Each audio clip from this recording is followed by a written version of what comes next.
Etika dan hukum kedokteran. Topik nomor 1. Etika kedokteran. Definisi, cabang filsafat moral yang mempelajari perilaku yang benar dan salah dalam praktik medis. Ruang lingkup A. Mengatur hubungan dokter-pasien, memandu dokter dalam menghadapi dilema moral. Misalnya, ketika pasien menolak pengobatan yang menyelamatkan nyawa. Melibatkan aspek komunikasi, empati, dan penghormatan terhadap hak asasi manusia. B. Hukum kedokteran, definisi, aturan atau perundang-undangan yang mengatur praktik medis dan melindungi hak pasien serta dokter. Ruang lingkup, aspek hukum tentang pelayanan medis, kontrak dokter pasien, dan tanggung jawab hukum. Penyelesaian konflik antara dokter dan pasien, sengketa medis. Regulasi tentang tindakan medis tertentu seperti aborsi, transplantasi organ, dan teknologi reproduksi. 2. Prinsip-prinsip dasar etika kedokteran.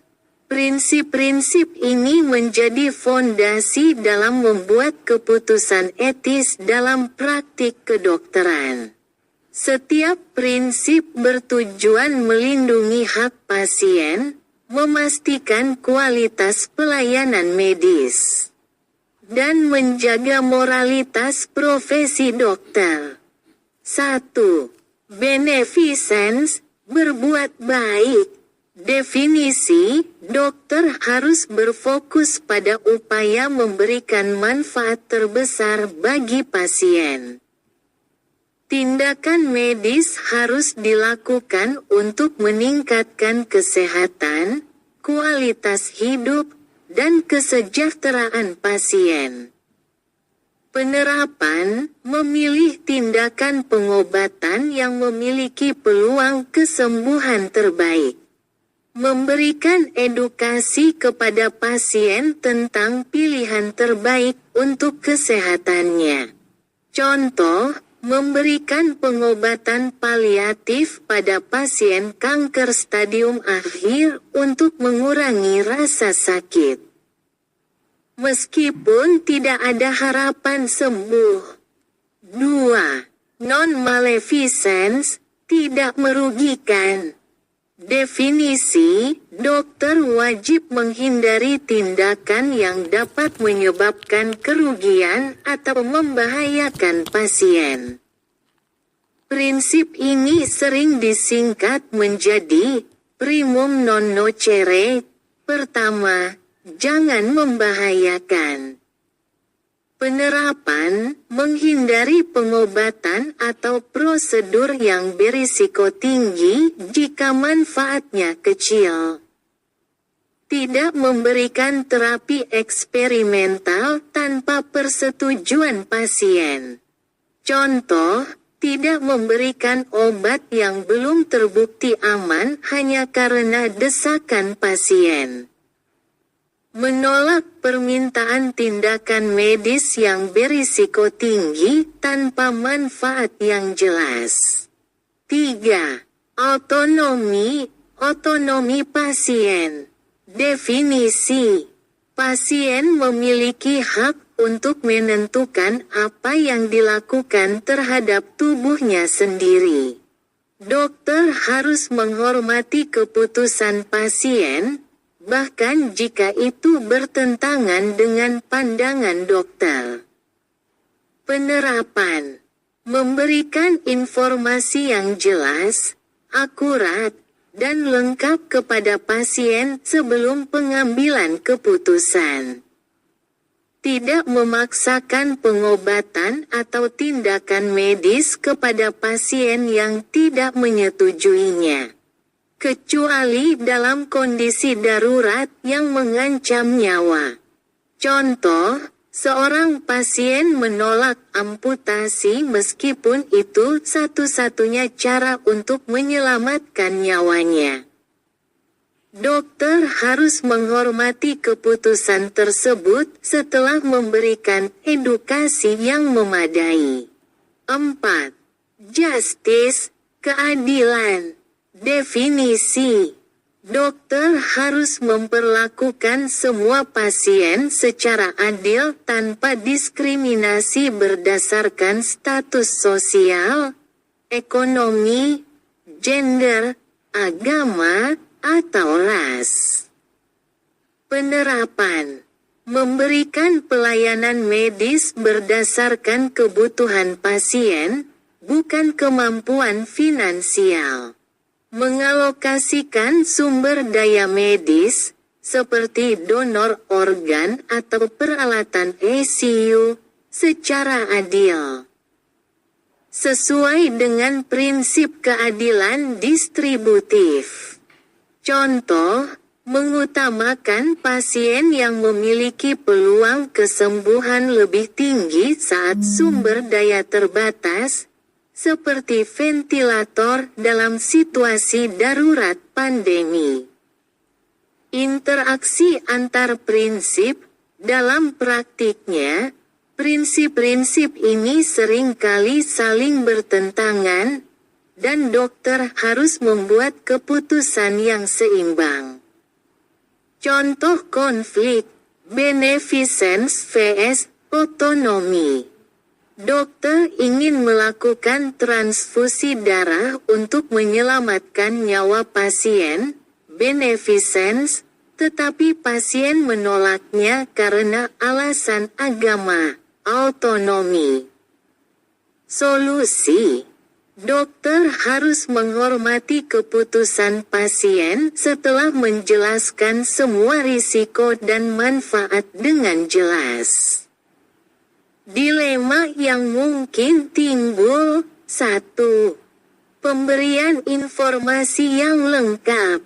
Pasien meminta dokter untuk tidak memberitahu keluarga tentang diagnosis penyakit terminal. Apakah dokter harus menjaga kerahasiaan ini? Prinsip yang terlibat, autonomi, beneficence. 2. Alokasi sumber daya terbatas. Dalam situasi bencana, 2 pasien membutuhkan ventilator, tetapi hanya ada 1 alat. Bagaimana dokter memutuskan siapa yang akan mendapatkannya? Prinsip yang terlibat. Justice, non-maleficence. Topik nomor 2. Kode Etik Kedokteran Indonesia, Kodeki. Aturan moral yang harus diikuti oleh semua dokter di Indonesia. Misalnya, menjaga kerahasiaan pasien, bersikap jujur, dan tidak melakukan eksploitasi finansial. 3. Hak dan kewajiban dokter dan pasien. Hak pasien mendapatkan informasi lengkap tentang diagnosis, pengobatan, dan risiko. Memutuskan untuk menerima atau menolak pengobatan, informed consent. Kewajiban dokter memberikan pelayanan medis sesuai standar. Menjaga kerahasiaan pasien kecuali dengan persetujuan pasien atau dalam kondisi hukum tertentu. 4. Dilema etika kedokteran, contoh kasus, etanasia. Haruskah dokter membantu pasien mengakhiri hidupnya? Aborsi. Apakah aborsi dibenarkan secara etis dalam kasus pemerkosaan? Transplantasi organ. Bagaimana prioritas penerima donor organ ditentukan secara adil? B. Hukum kedokteran. 1. Landasan hukum praktik kedokteran di Indonesia, A. Undang-Undang Praktik Kedokteran, UU No. 29 Tahun 2004. Mewajibkan dokter memiliki izin praktik. Mengatur kewajiban dokter untuk melaporkan malpraktik medis. B. Undang-Undang Kesehatan, UU No. 36 Tahun 2009. Menjamin hak pasien atas pelayanan kesehatan. Mengatur pelayanan kesehatan khusus, seperti pengobatan alternatif dan penggunaan teknologi. 2. Malpraktik medis, jenis-jenis malpraktik. Kelalaian, negligence, misalnya, salah diagnosis atau pengobatan yang tidak sesuai prosedur. Pelanggaran hukum, violation, misalnya, melakukan operasi tanpa persetujuan pasien. Sanksi hukum, hukuman pidana, penjara atau denda. Kompensasi atau ganti rugi kepada pasien. 3. Rekam medis dan informed consent.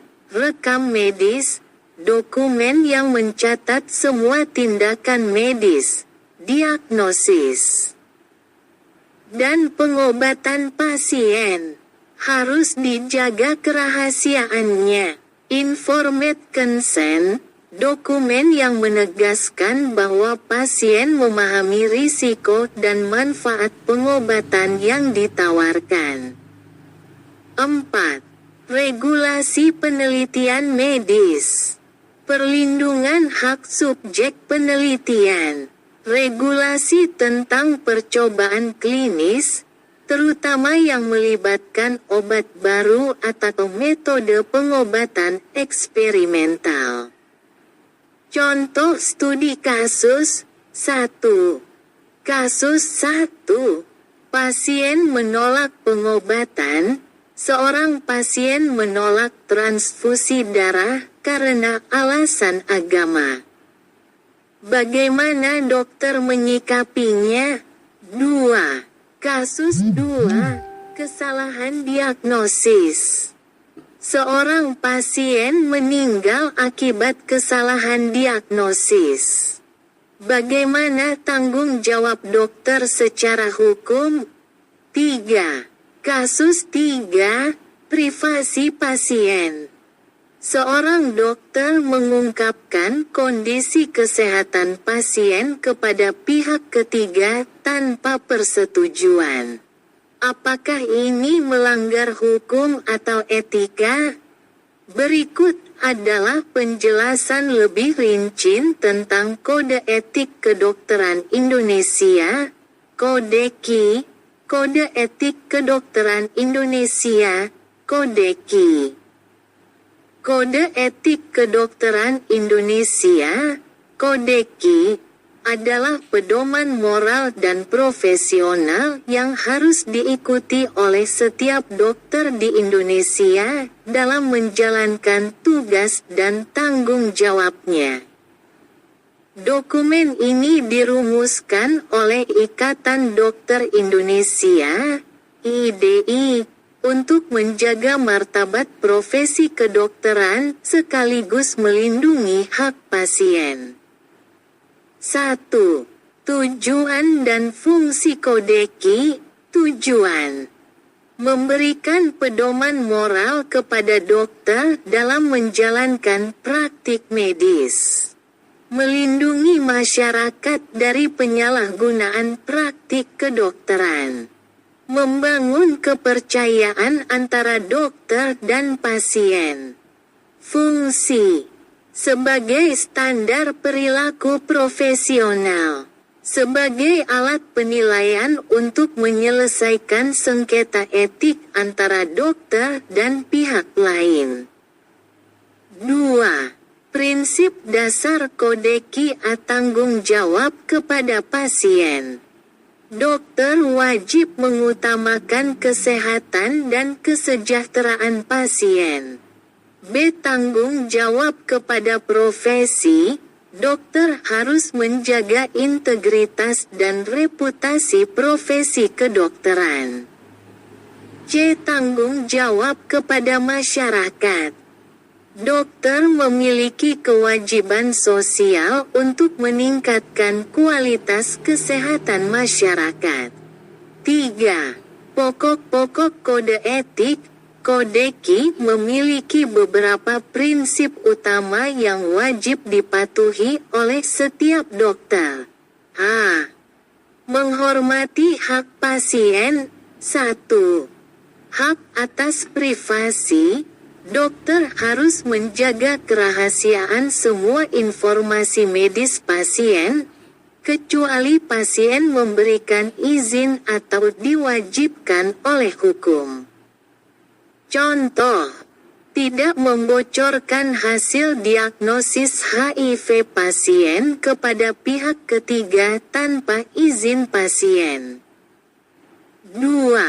Informed consent. Pasien memiliki hak untuk mendapatkan informasi yang lengkap dan memahami tindakan medis sebelum menyetujuinya. Dokter wajib menjelaskan diagnosis, rencana pengobatan, risiko, dan alternatifnya dengan bahasa yang mudah dipahami pasien.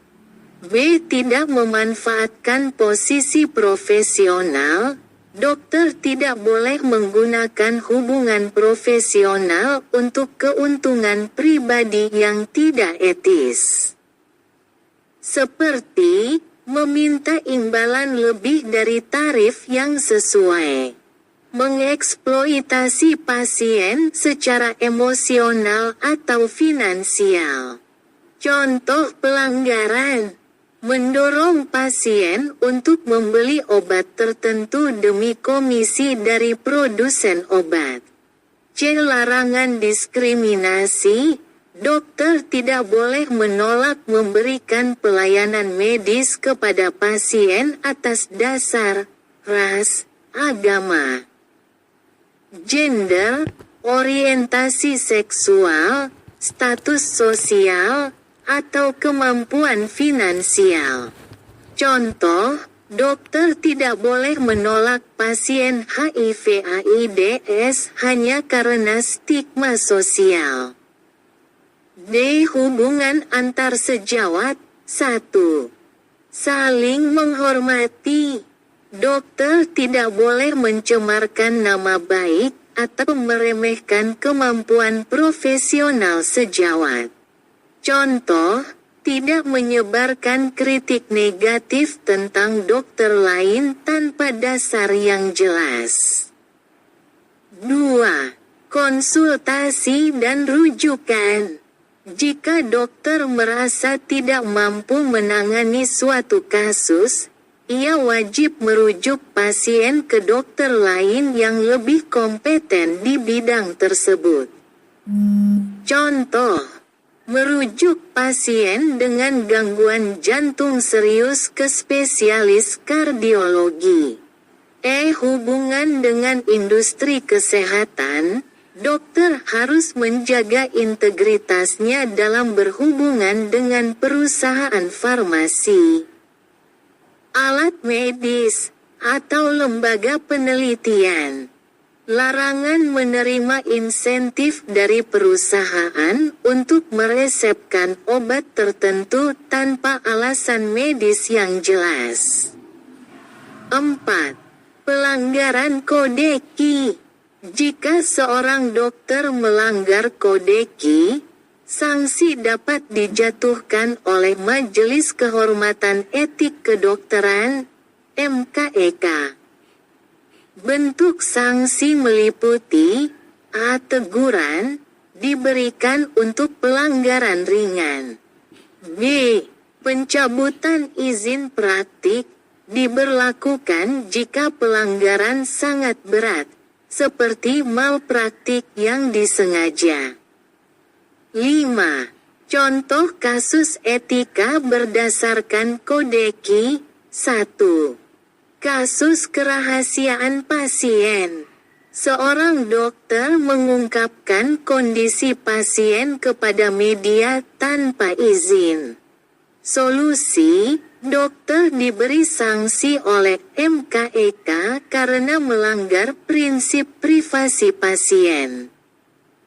2. Kasus konflik antar dokter. Dokter A mengkritik kompetensi dokter B secara terbuka di media sosial. Solusi, kasus ini dibawa ke MKEK untuk mediasi dan sanksi.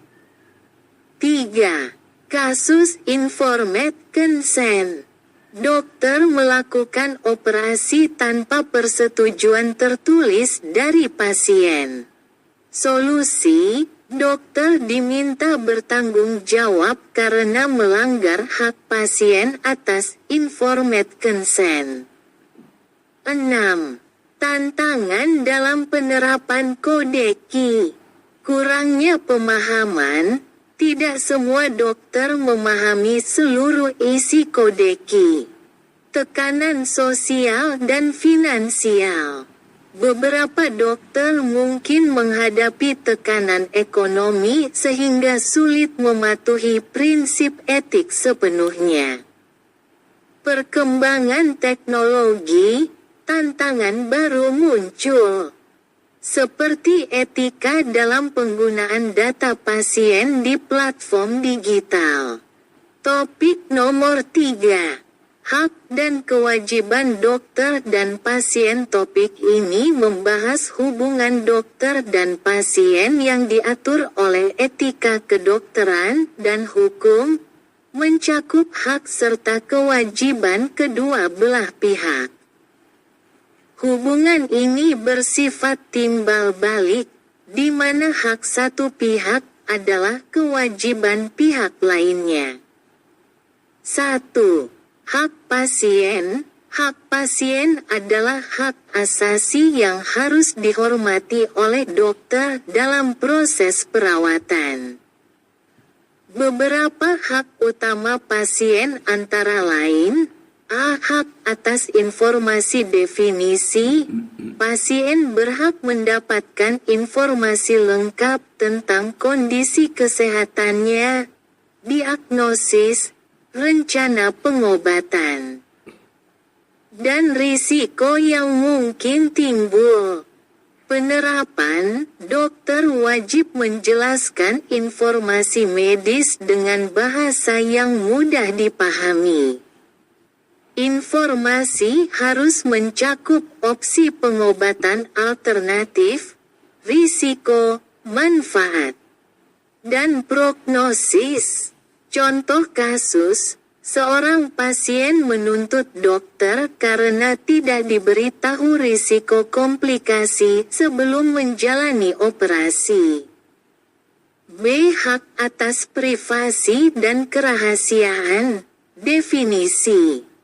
Informasi medis pasien harus dirahasiakan, kecuali pasien memberikan izin atau diwajibkan oleh hukum. Penerapan, dokter tidak boleh membocorkan diagnosis, hasil pemeriksaan, atau pengobatan pasien kepada pihak ketiga tanpa persetujuan. Dalam kasus hukum tertentu, seperti penyakit menular yang membahayakan masyarakat, informasi dapat dibagikan kepada otoritas yang berwenang. Contoh kasus, dokter yang membagikan hasil diagnosis HIV pasien kepada keluarga tanpa izin dapat dianggap melanggar hukum dan etika. C. Hak untuk menolak pengobatan. Definisi. Pasien berhak menolak pengobatan meskipun hal tersebut dapat membahayakan nyawanya. Penerapan, dokter harus menghormati keputusan pasien. tetapi tetap memberikan informasi tentang konsekuensi dari penolakan tersebut. Pengecualian, dalam situasi darurat di mana pasien tidak sadar dan pengobatan diperlukan untuk menyelamatkan nyawanya. Contoh kasus, pasien yang menolak transfusi darah karena alasan agama tidak boleh dipaksa oleh dokter. D. Hak atas informed consent. Definisi. Pasien harus menyetujui secara sadar semua tindakan medis yang akan dilakukan setelah mendapatkan penjelasan lengkap. Penerapan. Dokter harus mendapatkan persetujuan tertulis untuk tindakan medis invasif seperti operasi atau prosedur berisiko tinggi. Contoh kasus. Operasi dilakukan tanpa persetujuan pasien atau keluarga dianggap pelanggaran hukum. 2. Kewajiban dokter. Kewajiban dokter adalah tanggung jawab profesional yang harus dijalankan sesuai dengan standar kedokteran. Beberapa kewajiban utama dokter meliputi A. Memberikan pelayanan sesuai standar definisi. Dokter harus memberikan pelayanan medis berdasarkan standar profesi dan ilmu pengetahuan terkini. Penerapan, melakukan diagnosis dan pengobatan sesuai prosedur medis yang diakui. Terus mengembangkan pengetahuan melalui pendidikan berkelanjutan. Contoh kasus, dokter yang menggunakan metode pengobatan tidak ilmiah, tanpa persetujuan pasien dapat dianggap lalai.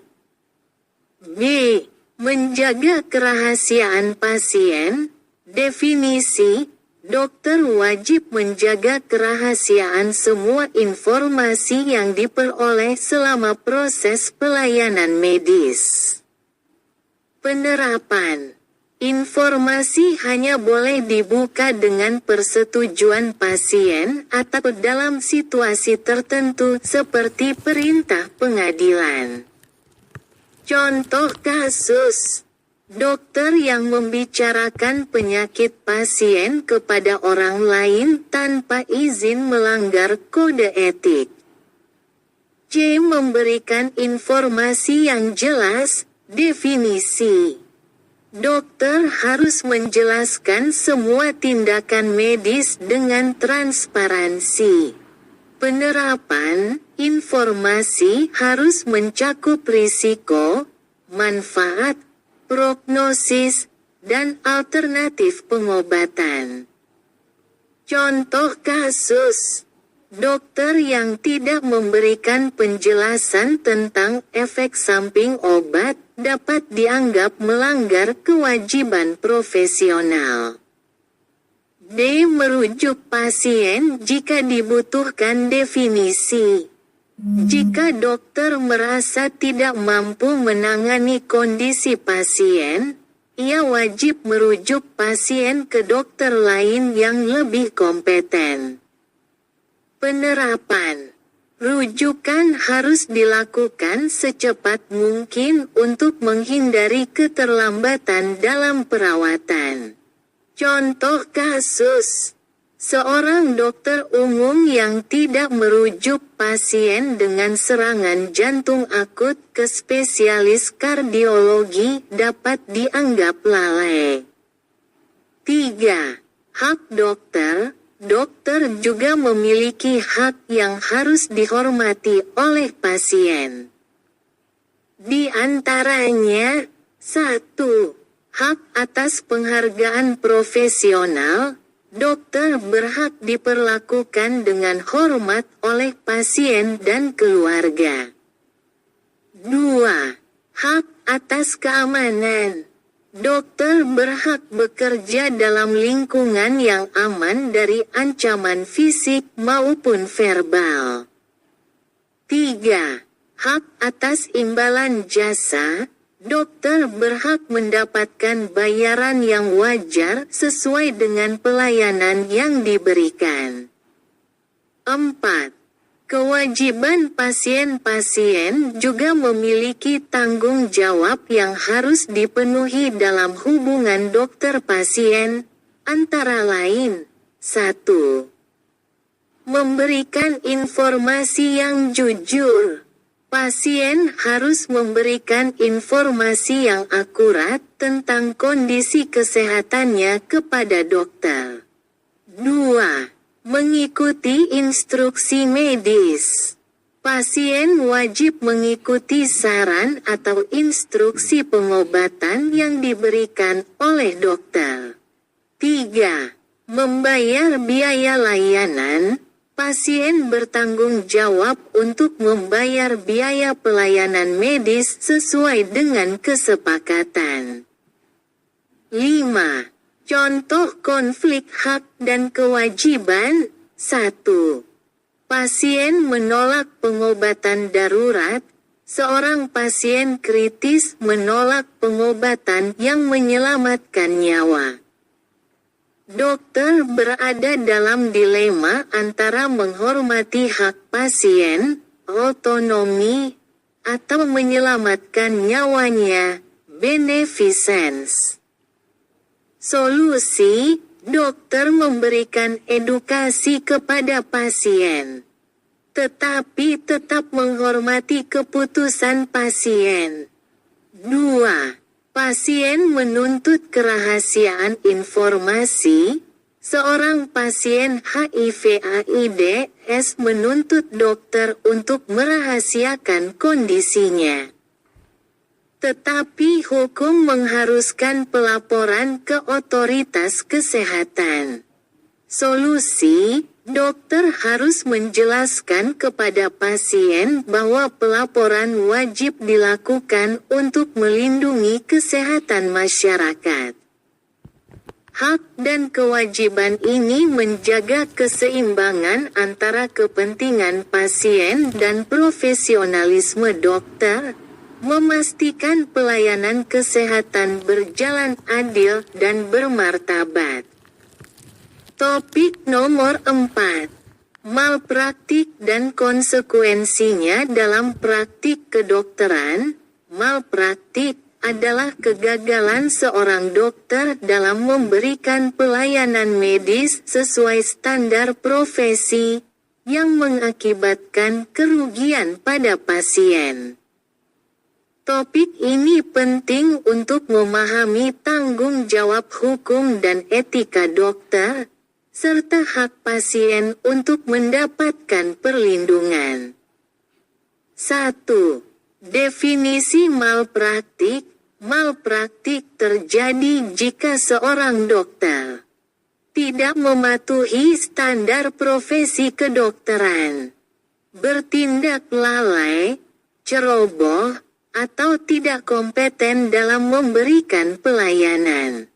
Tindakannya menyebabkan kerugian fisik, psikologis, atau finansial pada pasien. Contoh malpraktik, memberikan dosis obat yang salah, sehingga menyebabkan komplikasi serius. Melakukan tindakan medis tanpa informed consent. 2. Jenis malpraktik. Malpraktik medis dapat dibedakan menjadi beberapa kategori. A. Malpraktik profesional. Definisi, dokter tidak mengikuti standar profesi kedokteran yang berlaku.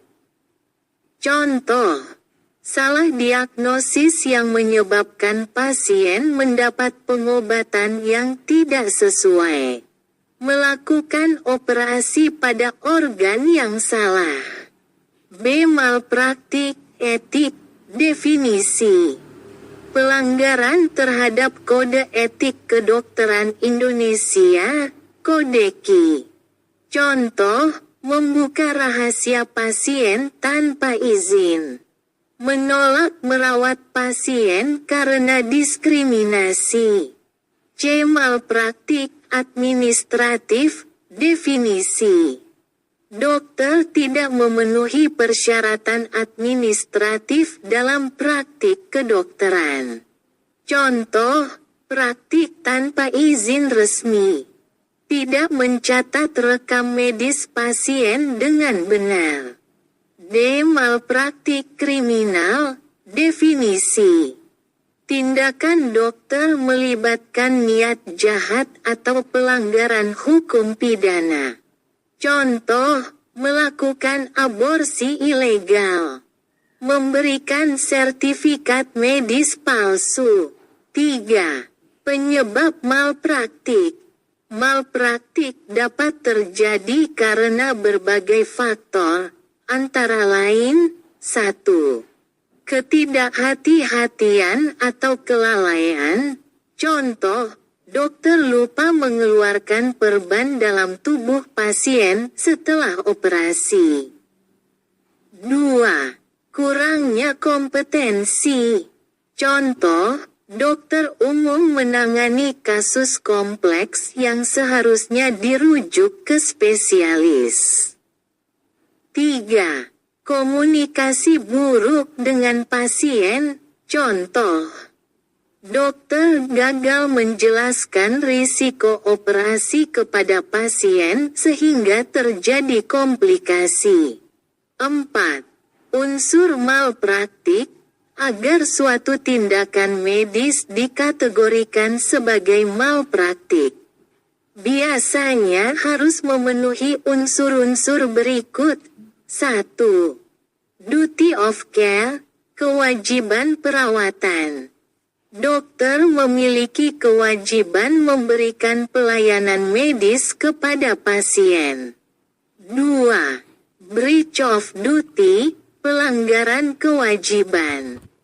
Dokter tidak mematuhi standar profesi yang berlaku. 3. Causation, hubungan sebab akibat. Kerugian pasien secara langsung disebabkan oleh tindakan dokter. 4. Damage, kerugian. Pasien mengalami kerugian nyata, seperti cedera fisik, trauma psikologis, atau beban finansial. 5. Konsekuensi malpraktik. Malpraktik dapat menimbulkan dampak serius baik bagi dokter maupun pasien. A. Konsekuensi bagi dokter. 1.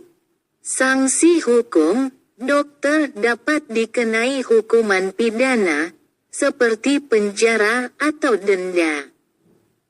2. Sanksi administratif.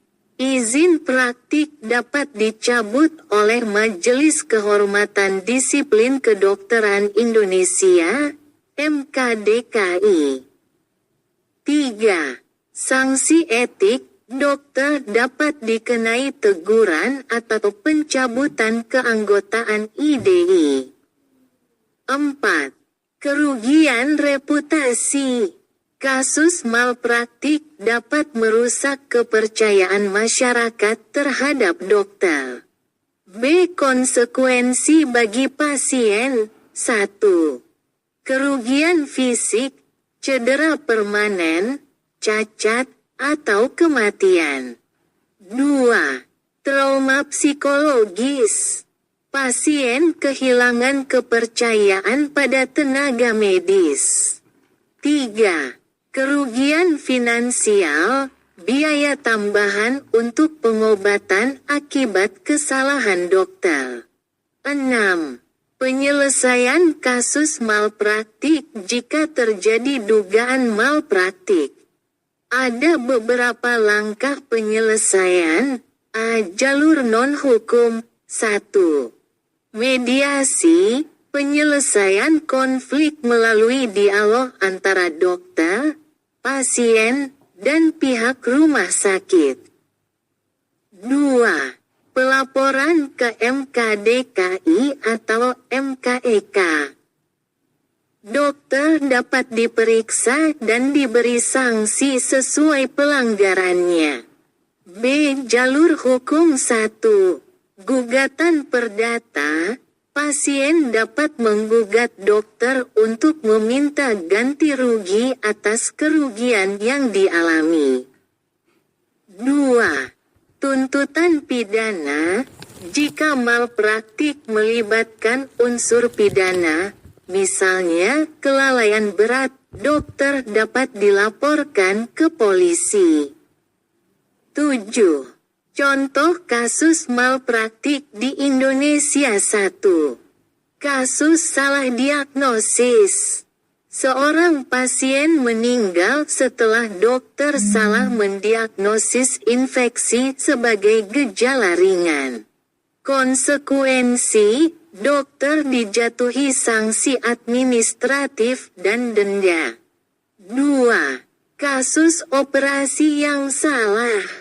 Seorang dokter melakukan amputasi pada kaki yang sehat karena salah membaca rekam medis. Konsekuensi, gugatan perdata dan pencabutan izin praktik. 8.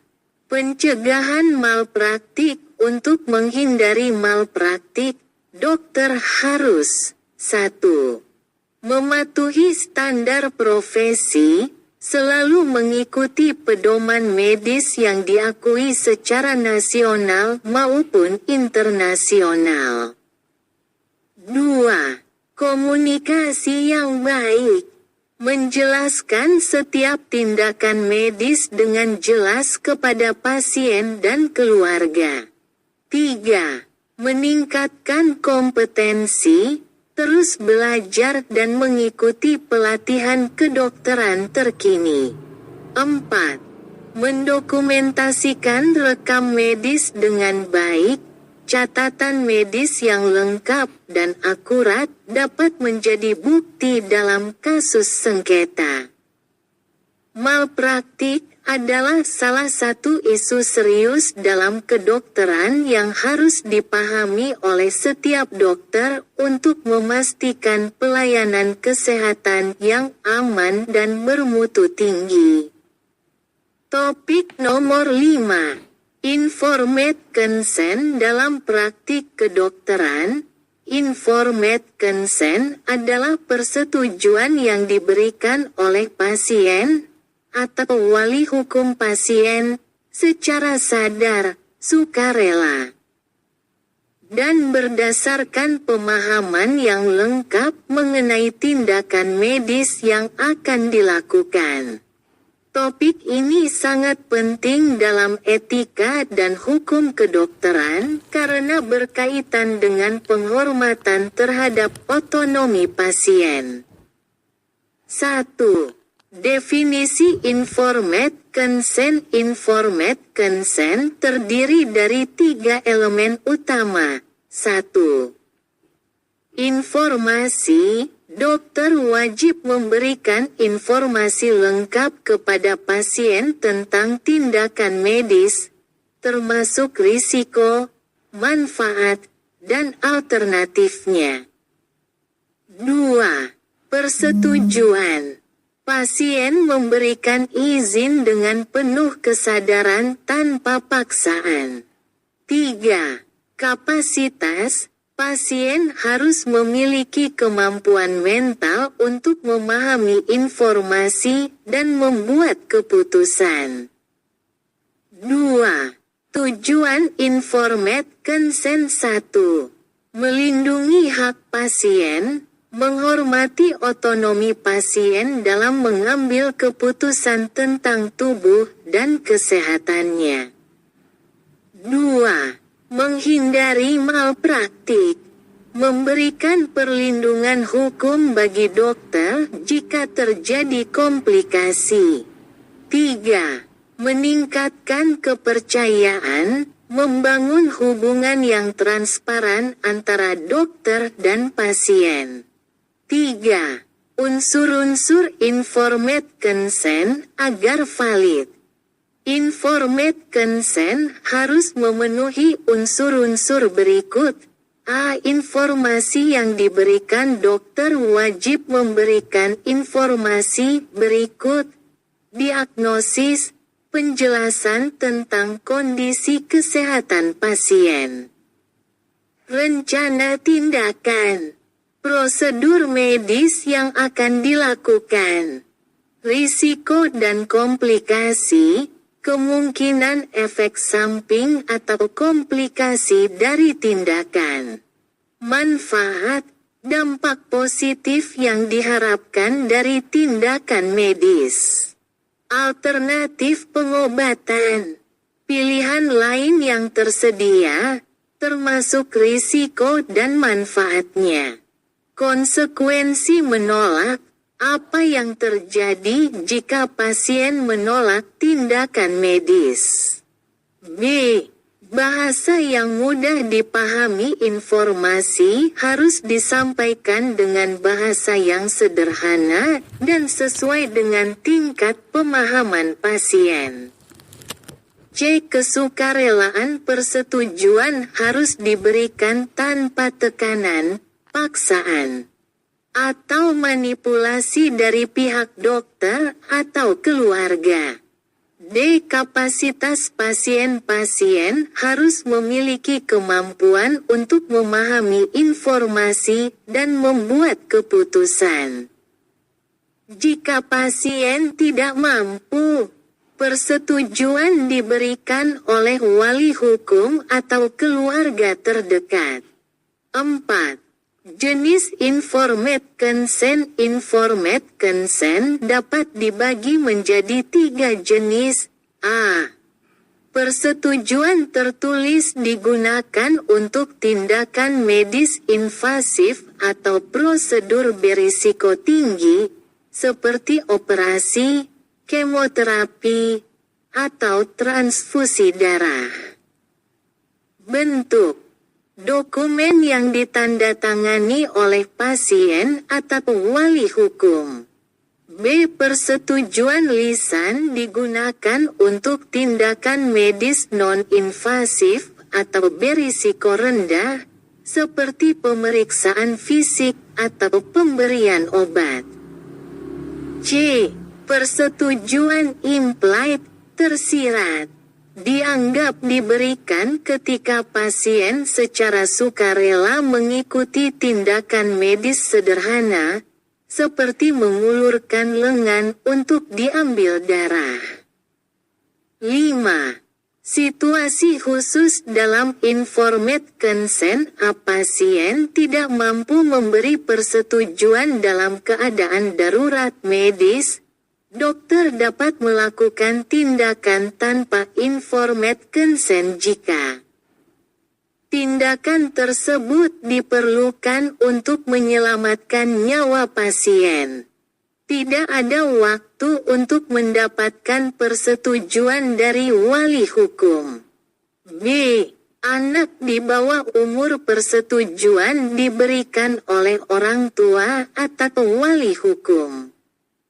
Namun, anak tetap harus diberi penjelasan sesuai tingkat pemahamannya. C.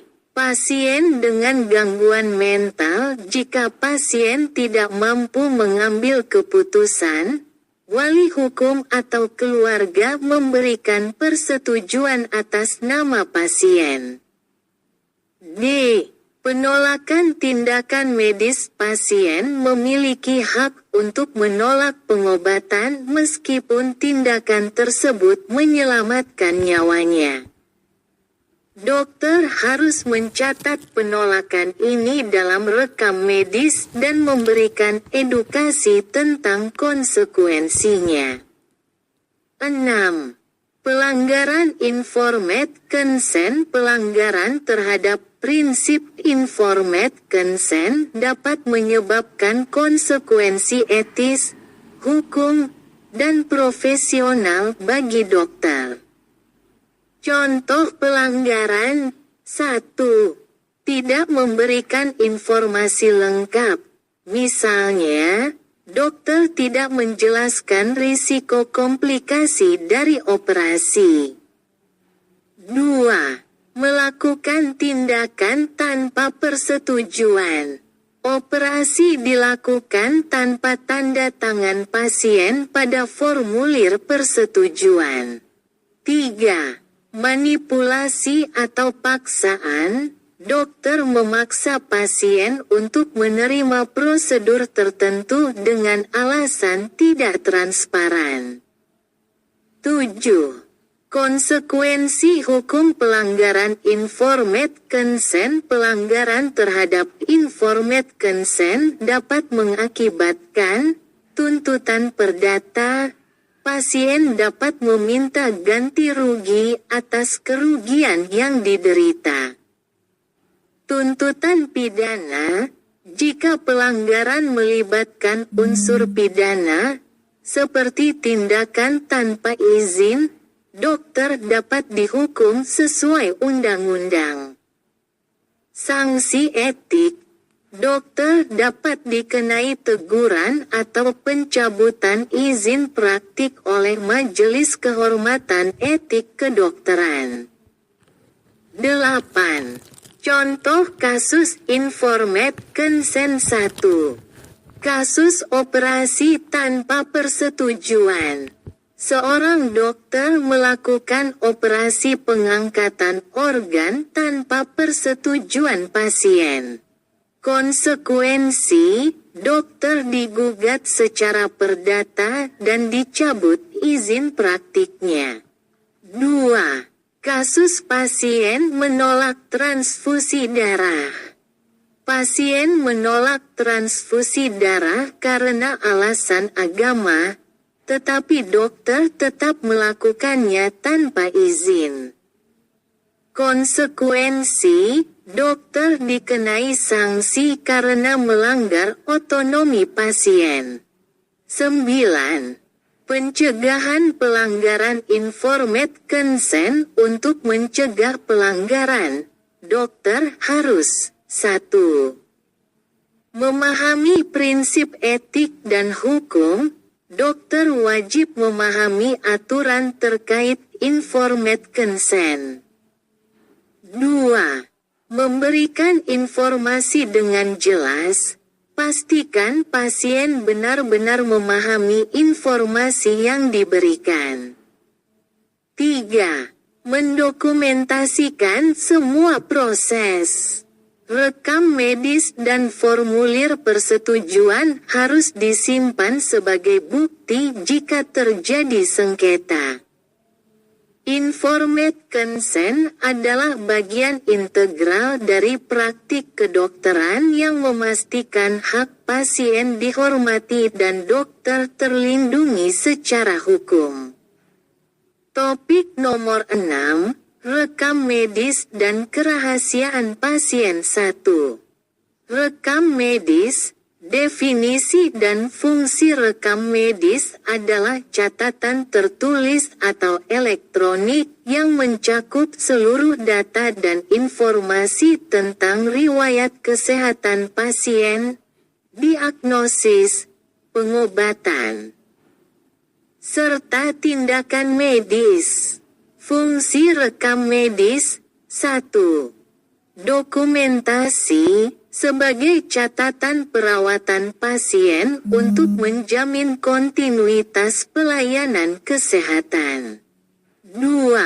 Legalitas, bukti hukum dalam kasus sengketa medis. 3. Edukasi dan penelitian, sumber informasi untuk meningkatkan kualitas layanan dan pendidikan kedokteran. 4. Evaluasi kesehatan, memantau efektivitas terapi. 2. Prinsip kerahasiaan pasien. Kerahasiaan pasien adalah kewajiban dokter untuk menjaga informasi medis pasien agar tidak disebarkan tanpa izin. Dasar Hukum UU No. 29 tahun 2004 tentang praktik kedokteran UUNO. 36 tahun 2009 tentang kesehatan Kode Etik Kedokteran Indonesia, Kodeki, pelanggaran kerahasiaan.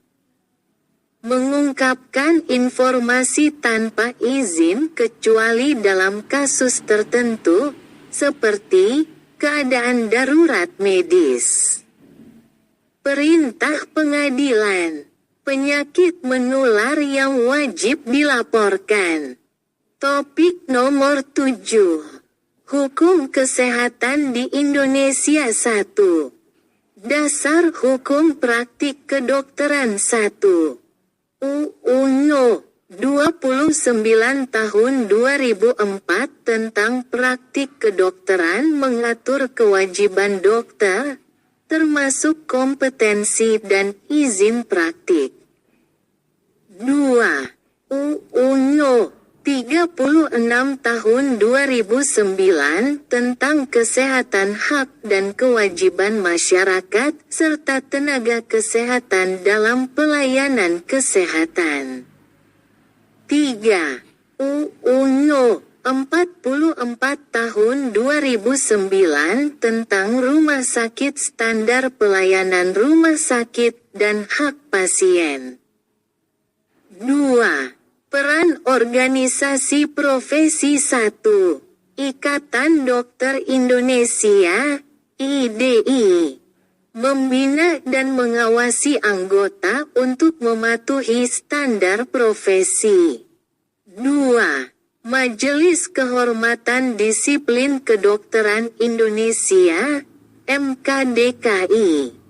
Menangani pelanggaran disiplin dokter. 3. Pelanggaran hukum kesehatan. Pelanggaran dapat berupa administratif, dokter berpraktik tanpa izin. Pidana, melakukan tindakan medis ilegal, seperti aborsi tanpa indikasi medis. Etik, melanggar prinsip-prinsip Kodeki. Topik nomor 8. Konflik etik dalam kedokteran 1. Definisi konflik etik. Konflik etik terjadi ketika terdapat pertentangan antara prinsip etika kedokteran, nilai-nilai moral, hak pasien, atau kewajiban dokter. 2. Contoh konflik etik 1. Etanasia. Dokter menghadapi dilema apakah harus membantu pasien yang ingin mengakhiri hidupnya karena penderitaan berat. 2. Teknologi reproduksi, masalah moral dan hukum pada bayi tabung, donor sperma, atau surrogate mother. 3. Pengambilan organ donor. Konflik dalam mendapatkan izin donor organ dari pasien atau keluarga. 3. Penyelesaian konflik etik. Diskusi multidisiplin, melibatkan dokter, pasien, keluarga, dan ahli etik.